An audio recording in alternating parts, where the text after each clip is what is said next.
Les ladies, bonjour. Le thème de la vidéo aujourd'hui est sur les 6 compétences qui vous permettent de pérenniser la relation et tout simplement de garder l'homme que vous aimez, avec lequel vous êtes actuellement et que vous aimez. Avant de commencer, je suis Karima Abbassi, je suis la créatrice de la méthode Namaera et cette chaîne est là pour vous aider à grandir et à vous créer une vie extraordinaire, voilà, disons-le, une vie magique, la vie que vous souhaitez, à laquelle vous aspirez, et ça passe bien évidemment par la vie sentimentale. C'est aujourd'hui quelque chose d'important pour chacun de nous, d'avoir une vie sentimentale épanouie et qui soit à la hauteur de ce que l'on souhaite et de ce que l'on veut. Avant de continuer, bien évidemment, les choses habituelles, je vous invite à vous abonner à la chaîne si ce n'est pas déjà fait. C'est important pour le référencement, je le répète, de la chaîne. Voilà, ça fait plaisir aussi. Et puis, ça vous permet aussi de rester informé par rapport aux nouveautés en avant-première.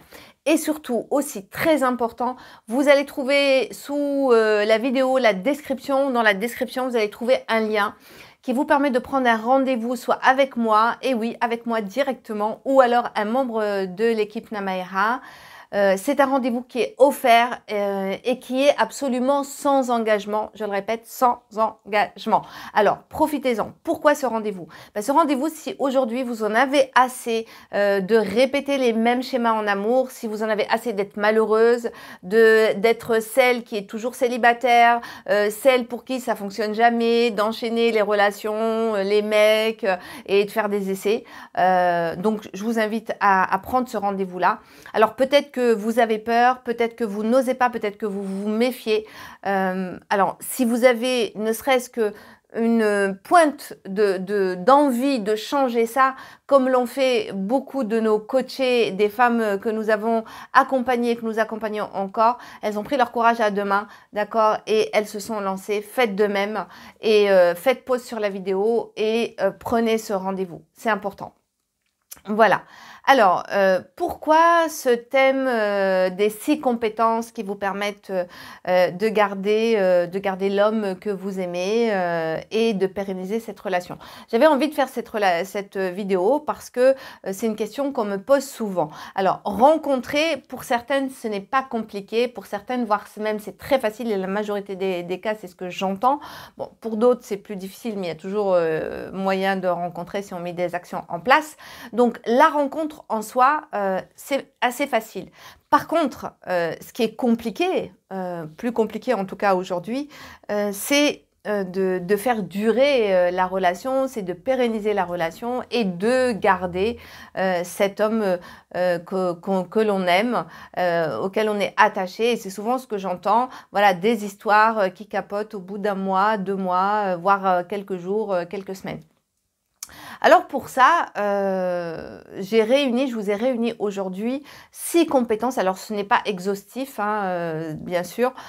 Donc en tout cas, c'est celles auxquelles j'ai pensé là, qui peuvent vous aider à voir quels sont les axes d'amélioration que vous avez aujourd'hui, dont vous avez besoin. Alors, première compétence, et ça vraiment, je commence par celle-là et je l'ai mise en numéro 1 parce qu'elle a vraiment son importance. C'est votre capacité à choisir, à bien choisir cet homme. C'est votre capacité à avoir de la clarté sur l'homme avec lequel vous êtes. Est-ce que c'est un homme qui, sur le long terme, est compatible avec vous ou pas? Pourquoi? Parce que pour que ça fonctionne, l'important, ce n'est pas que vous soyez similaires, l'important, c'est que vous soyez compatibles. Parce que vous pouvez vous aimer, être amoureux, mais l'amour, ça a un temps. Si vous n'êtes pas compatible, quand je dis compatible, c'est-à-dire que vous partagez une même vision du monde, vous partagez des valeurs communes, mais des valeurs, pas des valeurs morales forcément, mais des valeurs réellement intrinsèques par rapport à ce qui donne sens à votre vie et ce qui vous anime. Si là déjà vous êtes en opposition, si vous ne regardez pas dans la même direction, ça va être compliqué. Ça va être compliqué. Donc, Pourquoi certaines, souvent j'entends, mais Karima, pourquoi y en a pour qui, même si elles n'ont pas fait de travail sur elles, etc., elles ont réussi quand même à trouver chaussures à leurs pieds, n'est-ce pas? Eh bien, bah, probablement, c'est qu'elles ont cette compétence-là très très fortement, parce que c'est une des bases, évidemment, de la réussite. De la réussite du couple. C'est pas que, mais c'est une base importante. Donc, première compétence, la capacité à avoir de la clarté et de pouvoir choisir par rapport à la compatibilité ou pas de ces deux entités que vous êtes, vous et l'autre, qui va déjà vous donner toutes les chances de réussite. La deuxième compétence est la capacité à t'aimer. S'aimer, ça veut dire beaucoup de choses c'est vrai que c'est très vague. Je vous entends déjà me dire oui mais Karima ça veut tout dire, je comprends pas. S'aimer c'est accepter la personne que je suis avec son ombre et sa lumière. C'est aimer qui je suis, être reconnaissante pour qui je suis et aussi bien avec mes travers qu'avec mes qualités. C'est ne pas avoir besoin d'une béquille pour vivre, pour survivre. C'est avoir confiance en soi, c'est avoir de l'estime de soi. C'est regarder la vie, même si tu es seule, pouvoir te dire que il te manque rien, que tout est parfait, que tout est complet. C'est ne rien attendre de l'autre. Quand je dis rien attendre de l'autre, ne pas attendre que le carburant de ton vivant, de ce qui te permet d'être vivante, existante, soit amené par rapport à l'autre, d'accord? Et là, vraiment être connecté à son intériorité, c'est se sentir unifié, uni, aligné, c'est être droite dans ses bottes, c'est je sais qui je suis, je sais ce que je vaux, je sais ce que je suis capable de faire, je sais que je mets des choses en place, que ma vie, voilà, elle est active, il y a du vivant, c'est dynamique, que j'avance, que j'ai du sens à ma vie. Enfin, c'est tout ça en fait, s'aimer. Voilà, c'est tous ces paramètres-là. Bon, c'est non exhaustif encore une fois. Donc, à partir du moment où tu es dans cette joie d'être toi-même, dans cet amour d'être toi-même, du coup, tu es beaucoup plus légère par rapport à l'autre. Pourquoi? Parce que sinon, si tu attends, si tu t'aimes pas, si tu te dénigres et que c'est dans le regard de l'autre que tu te sens vivre, exister et que tu justifies qui tu es et la place que tu prends, du coup, ça va être hyper lourd et oppressant pour l'autre. Et c'est souvent ce que je vois. Pourquoi les relations parfois s'arrêtent, je dis pas c'est le cas pour toutes les relations, mais s'arrêtent au bout d'un mois, 2 mois, parce que la pression, elle est telle de la part de la femme qui est là en attente, qui donne, mais en fait, elle attend de recevoir. Et du coup, elle devient de plus en plus exigeante par rapport à ce qu'elle attend, parce que si elle donne beaucoup, elle attend beaucoup. Donc, du coup, tu ne peux pas voir ni apprécier ce que l'autre est capable déjà de te donner, parce que nous sommes tous différents, on ne donne pas tous de la même manière. Donc l'autre, ça va devenir très lourd, très oppressant. Soit il ne va pas se sentir à la hauteur, il va se sentir dépassé et il va prendre la fuite et il va arrêter. Donc ça, c'est vraiment la deuxième compétence qui est importante. Et la troisième compétence, c'est avoir la capacité de gérer ses émotions. Ça veut dire quoi? Ça veut dire que tu peux être quelqu'un de très sensible, tu peux avoir des émotions et ça, c'est OK, d'accord? En revanche, tu ne dois pas faire subir tes émotions à l'autre. D'abord, tu ne dois pas les taire dans le sens où les nier, les renfermer, les confiner pour que ça finisse par exploser parce que tu as tout gardé pour toi, tes frustrations, tes colères, tes tristesses, et aussi pour soigner ta communication. Parce qu'à partir du moment où tu sais gérer tes émotions, et c'est ce qu'on appelle l'intelligence émotionnelle, tu sais les reconnaître, tu sais les accueillir, tu sais les nommer, tu sais les transformer, les comprendre le message, tu retrouves une certaine sérénité intérieure et du coup, la communication avec l'autre est beaucoup plus fluide, l'échange est plus facile et on est plus dans la bienveillance, même s'il y a des choses qui ne fonctionnent pas. Et là, c'est la 4e compétence, c'est la capacité à gérer les désaccords. D'accord, la capacité à gérer les désaccords, si tu es dans un émotionnel qui est intense, qui vous prend, qui vous submerge, au moindre pépin, vous allez complètement exploser et vous allez tomber dans le drama. En fait, c'est ça. Et ça, s'il y a un tue l'amour, c'est bien le drama. Et parfois, il suffit d'une fois pour que ça fasse fuir l'autre et que tout explose. Donc, c'est la capacité à gérer les désaccords. Alors, et c'est ça le couple, hein, comme je le dis dans une de mes vidéos. Le couple, c'est pas un long fleuve tranquille. Il peut y avoir des désaccords, il peut y avoir des tensions, il peut y avoir des incompréhensions. Mais pour autant, c'est pas le drame, c'est pas la fin du monde, d'accord. Et plus tu seras au clair avec toi-même, tu seras aligné, tu seras capable de gérer tes émotions, que tu seras en accord avec toi, en confiance, sereine, plus tu vas être capable de comprendre ce désaccord-là et de pouvoir le désamorcer, peut-être le traiter, voir s'il y a un début de conflit, désamorcer le conflit, ou voire même éviter de rentrer dans le conflit, parce que avoir un désaccord ne veut pas dire que forcément c'est un conflit. Avoir des tensions, ça ne veut pas dire que c'est un conflit et qu'il y a un litige, ok ? Donc, c'est vraiment important d'avoir cette capacité-là. Ensuite, la 5e capacité, c'est celle de dire non et de mettre des limites. Très important. Et ça, je vois que pour beaucoup de femmes, c'est une des choses les plus compliquées. Pourquoi? Parce qu'il y a toujours un peu en arrière-plan cette notion, ah oui, non mais moi j'aime faire plaisir, ça me fait plaisir de faire plaisir, c'est ma nature. Oui, mais sauf que, est-ce que c'est vraiment une nature ou est-ce que c'est pas plutôt une habitude que tu as prise depuis fort longtemps, voire totalement inconsciemment parce que c'est quelque chose dans lequel on t'a conditionné. Donc, du coup, on veut faire plaisir, donc on met plus du tout de limite, on dit pas non. Mais plus on dit pas non, plus on ne met pas de limite et plus ça nous éloigne de l'autre. Ça a un effet absolument contraire sur l'autre. C'est encore une fois, c'est comme pour les enfants. Pour celles ou celles qui en ont, ils ont besoin de ça. Ils vous cherchent, ils vous titillent, mais justement, ils cherchent pour voir jusqu'où ils peuvent aller parce qu'ils ont besoin d'un cadre. Et dans un couple, dans une relation, c'est important de mettre ce cadre-là. Et pour avoir parlé avec beaucoup d'hommes, les hommes aiment les femmes qui mettent les limites. C'est important parce que ça veut dire qu'elle est vivante, qu'elle a du caractère, qu'elle s'exprime.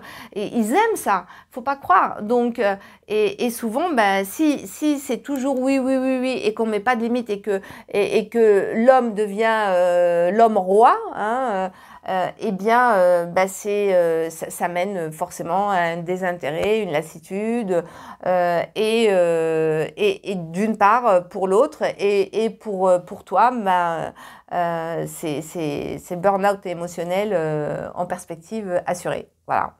Parce qu'à un moment ou à un autre, ça explose de différentes manières. Soit ça explose sous forme de colère, de maladie, de déprime, et j'en passe. Voilà. Et puis, la dernière compétence, je regarde si j'ai rien oublié. Oui, la dernière compétence, la 6e, et celle-là, voilà, j'ai commencé par la première, la plus importante, enfin, la base au démarrage, c'est la capacité de choisir. Et la dernière, c'est la capacité à savoir prendre soin de la relation. Je m'explique. Je vous entends dire, oui, mais Karima, ça je l'ai. Ok, je ne suis pas certaine. Vous prenez soin de l'autre, c'est-à-dire dans souvent je l'entends, hein, alors c'est peut-être pas ton cas, mais on va dire pour beaucoup. Vous savez prendre soin de l'autre, c'est-à-dire d'être au service de l'autre, lui faire plaisir, être à ses petits soins, être là toujours pour lui, etc. Mais c'est pas ça, prendre soin de la relation. La relation, c'est moi et l'autre. Prendre soin de la relation, c'est veiller à ce que cette relation soit un cocon, soit le havre de paix, soit le lieu de ressourcement pour toi, mais pour l'autre aussi. C'est cette capacité-là. Et souvent, je le vois parmi les femmes à qui je parle, qui sont dans des situations difficiles ou plus compliquées au niveau sentimental et relationnel, elles ne savent pas faire ça. Parce que la relation, souvent, c'est le lieu de conflit. C'est le lieu où ça explose, soit de conflit, soit de retenue, soit de frustration. Alors que ça ne doit pas être ça. La relation, ça doit être le lieu de ressourcement pour les deux. Toi, tu dois avoir plaisir à être dans cette relation-là. Tu dois te sentir bien, épanoui. Et l'homme avec qui tu es, ou le partenaire avec lequel tu es, ou laquelle tu es, ça doit avoir ce même plaisir. Il doit, ce lieu de la relation doit être pour lui une sorte de paradis, quoi. Hein. C'est le lieu privilégié qui est juste à vous. Ça veut dire quoi? Ça veut dire que tes tensions personnelles, ton mal-être personnel qui n'a rien à voir, tu dois le traiter en dehors.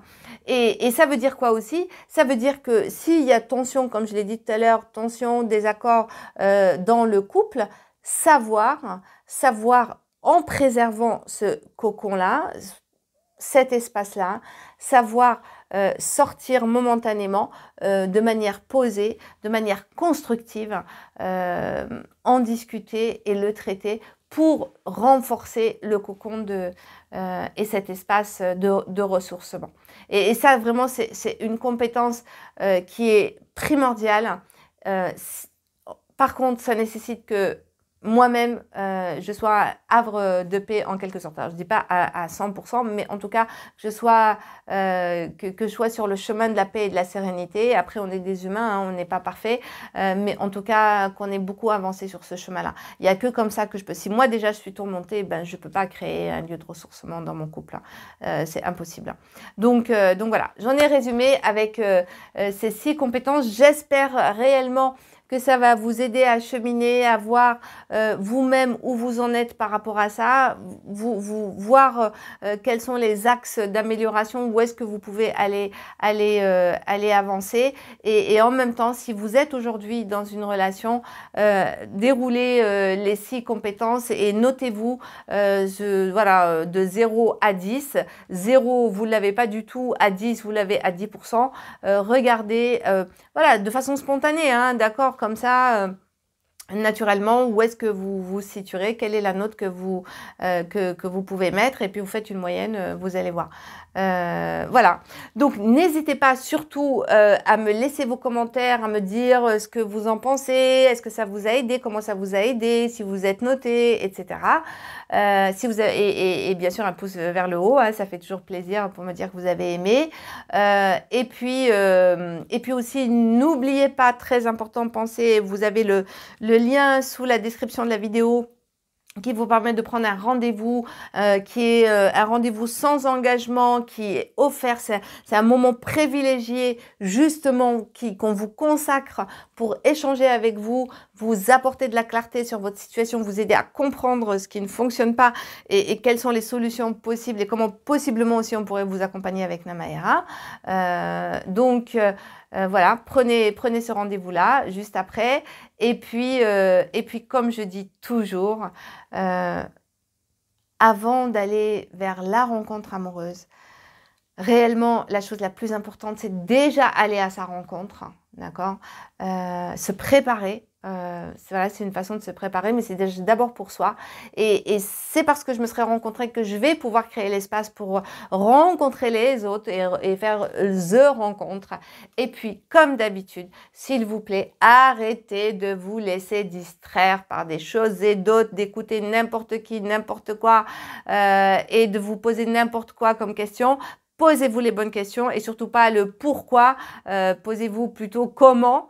Et puis surtout, pour finir, l'action. L'action, les ladies, l'action. Parce que s'il n'y a pas d'action, il ne se passe rien. C'est pas en envoyant un message à l'univers que ça va régler votre situation. Hein, si vous n'avez fait, voilà, si vous mettez rien en place. C'est pas en étant dans votre canapé, en regardant Netflix ou en envoyant des messages à l'univers, comme je l'ai dit.